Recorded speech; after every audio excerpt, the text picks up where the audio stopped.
دیکھیے بر عظیم پاک و ہند کے ضمن میں سب سے پہلے تو دو بدقسمتیوں کو نوٹ کر لیجئے۔ پہلی بدقسمتی یہ کہ یہ بر عظیم دور نبوت کی سعادتوں سے محروم رہا۔ دور نبوت میں یہاں تک دعوت اسلام نہیں پہنچی، اکا دکا کوئی لوگ مسلمان ہوئے ہیں۔ مالابار کا کوئی راجہ تھا جس نے شق القمر کا معجزہ اپنی آنکھوں سے دیکھا تھا، اسے جب معلوم ہوا کہ یہ تو اصل میں ایک عرب میں پیدا ہونے والے رسول کی انگلی کے اشارے سے ہوا تھا تو وہ ایمان لے آیا۔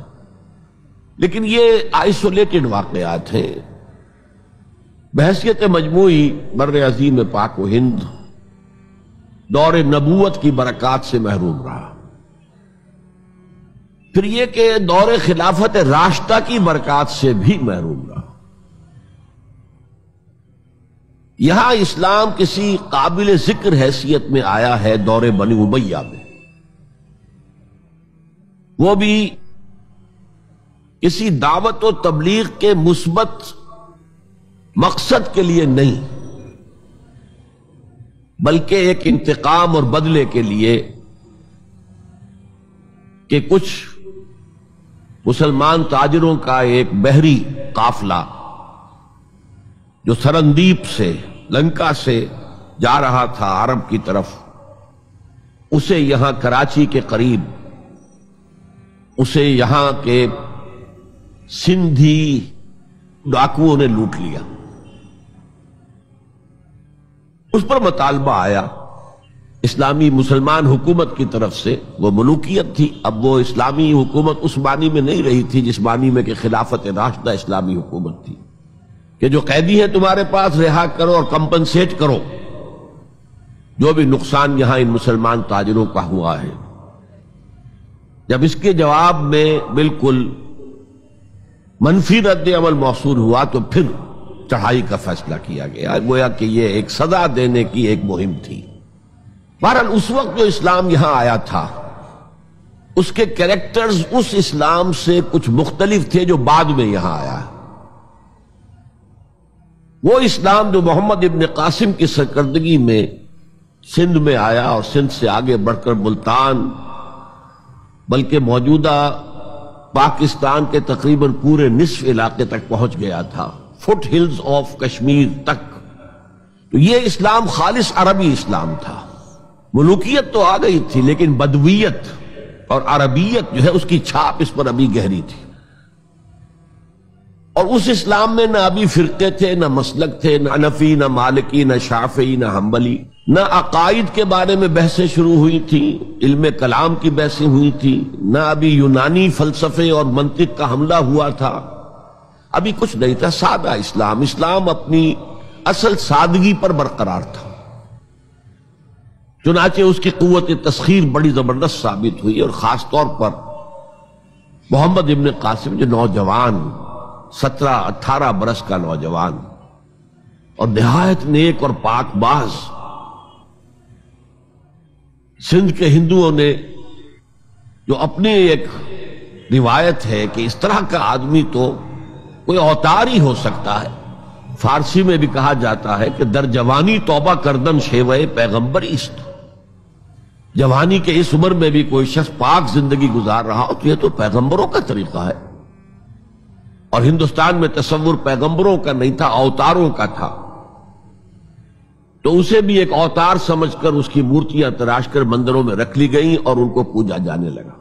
یہی چیز اس کے لیے خطرے کا سبب بن گئی، کیونکہ اب بیک ہوم اسلام کا جو اصل گھر تھا عرب، اس میں ملوکیت آ چکی تھی، اور ملوکیت کبھی اسے برداشت نہیں کر سکتی کہ کوئی اور شخص اتنا پاپولر ہو جائے کہ اسے چیلنج کر سکے۔ لہذا محمد بن قاسم کو بلایا گیا اور شہید کر دیا گیا۔ اب اس کے بعد ظاہر بات ہے کہ وہ اسلام ریسیڈ کرنا شروع ہوا، واپس آنا شروع ہوا، اس کے کچھ اثرات اس علاقے میں رہ گئے، لیکن اسلام کی واپسی ہو گئی۔ یہ اسلام کا پہلا ورود تھا بر عظیم کی سرزمین پر۔ اس کے بعد اسلام آیا ہے 300 برس بعد، اور اب یہ آیا ہے شمال مغربی سرحدی صوبے میں جو درے ہیں کوہ سلیمان میں، کوہ ہندو کش اور کوہ سلیمان میں، درہ خیبر ہے، درہ ٹوچی ہے، درہ گومل ہے، درہ بولان ہے، یہاں سے آنا شروع۔ اس اسلام کی خصوصیات کچھ اور تھی۔ ان 300 سالوں میں فقہی مسالک بھی پیدا ہو چکے تھے، حنفی، مالکی، شافعی، حنبلی، ان کے درمیان اختلافات بھی تھے، بحثیں بھی تھیں، مناظرے بھی تھے۔ دوسرے ایک خاص جو ہے تصوف کا فن جو ہے وہ بہت ترقی کر چکا تھا، اور اس میں اکثر و بیشتر وحدت الوجود کا تصور اس کی بنیاد میں موجود تھا۔ تیسری بات یہ نوٹ کیجئے کہ یہاں جو لوگ آئے وہ سب حنفی تھے، اور یہ ترک قبائل ہی تھے در حقیقت، اور ترکوں میں سے بھی غلام لوگ تھے، اسی لیے پہلا خاندان مسلمانوں کا یہاں خاندان غلامان کہلاتا ہے۔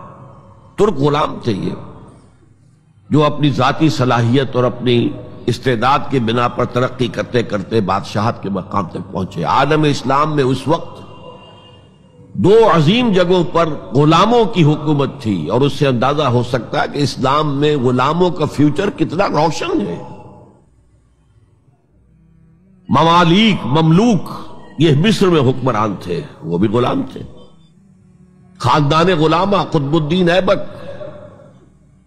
شمس الدین التتمش، یہ سب کون تھے؟ غلام تھے۔ بہرحال اب جو اسلام آیا اس میں قیادت کی ایک تسلیس پیدا ہو چکی تھی، توحیدی شان نہیں رہی تھی۔ خلافت راشدہ میں قیادت توحیدی تھی، خلیفہ وقت ہی حاکم بھی تھے، خلیفہ وقت ہی مجتہد بھی تھے، عالم بھی تھے، اور وہی سب سے بڑے اللہ والے بھی تھے۔ لیکن اس کے بعد جو اسلام میں قیادت جو ہے مسلمانوں کی 3 شاخوں میں بٹ گئی۔ سیاسی قیادت وہ تو قبائلی عصبیت کی بنیاد پر قائم ہو رہی ہے، تو سیاست تو ہو گئی طاقت کے بل پر، جس کی لاٹھی اس کی بھینس۔ اس کے بعد جو اس دینی قیادت تھی وہ 2 حصوں میں منقسم ہو گئی، علمی قیادت، علماء، مفسرین، فقہاء، محدثین، اور ایک ہو گئی صوفیاء کی قیادت۔